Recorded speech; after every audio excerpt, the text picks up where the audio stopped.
Welcome to the New Controversy channel. Politics, pop culture, and opinion. Hello everyone, I'm Lucas, a guest commentator with the New Controversy, and here are my initial thoughts on Mexico. It's only been 3 days, but already it seems obvious to me that I'm not wanted here. Okay, so let me explain. After nearly 5 years of research, which included YouTube travel videos, cost of living info from sites including Numbeo, and countless other resources, I've become convinced that Mexico was a top choice for newbie expats like me. But I'm not one to act haphazardly. I'm more methodical, especially when it comes to uprooting oneself and relocating to a new country. So believe me when I say I did my homework. In fact, one might argue that my homework was overdone.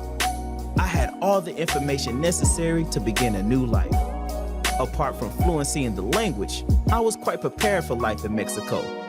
And despite the delay in making the move, I was satisfied with my due diligence. I would much rather be over-prepared than the opposite. And so, my dog Pepper and I set off for a new life in Mexico. We arrived in Mexico City, aka CDMX. I had already chosen a lovely Airbnb pad in La Condesa months ago. The area, along with Roma Norte, are considered nice spots for expats starting out in Mexico. I'm currently staying on Fernando Montes de Aca.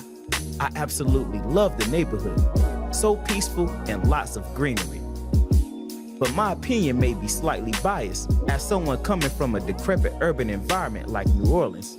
Still, I had high hopes for what might be possible for me and Pepper. My studio is small but charming.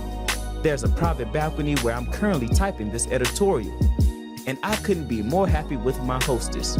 With all this in mind, why in the world would I begin by saying, I'm not wanted here?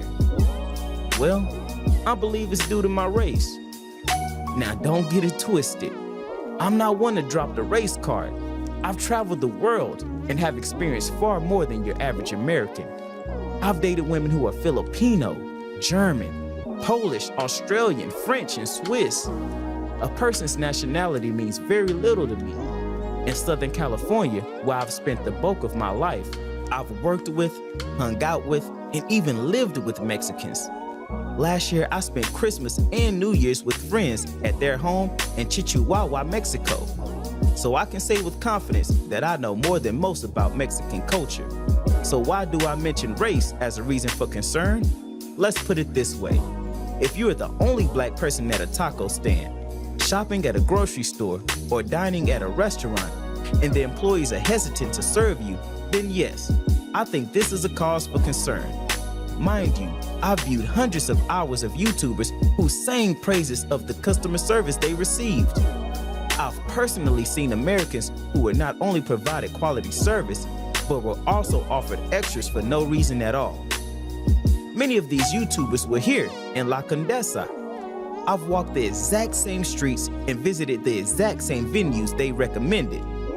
These YouTubers' grasp of Spanish is no better than mine. So I asked myself, wait, no. I really sat down in my apartment last night and asked myself, why is my experience here so vastly different from the others? Why are locals in La Condesa treating me the way the KKK treated blacks in the US? I'm a seasoned traveler with great respect for other cultures. After hours of reflection, I could come up with nothing other than my race as the reason for the cold and unwelcomed response I've received. Perhaps there are black Americans out there who have had different experiences. If so, I'd love to hear from you. As for non-blacks who have either visited or are currently living here in Mexico City, I would greatly appreciate your thoughts as well. Are my perceptions of Mexico warped by travel YouTubers? Has my life in the US clouded my judgment? Please share your thoughts. I'm always open to different points of view, and I certainly would never throw the race card without good reason. So thanks for listening, and thanks to the New Controversy for providing me this platform. Remember to leave a comment below, and if you haven't already done so, consider subscribing and ringing that bell to be notified of the latest from the New Controversy. Cheers. This has been the New Controversy channel. If you find value in our content, please like, subscribe, and share.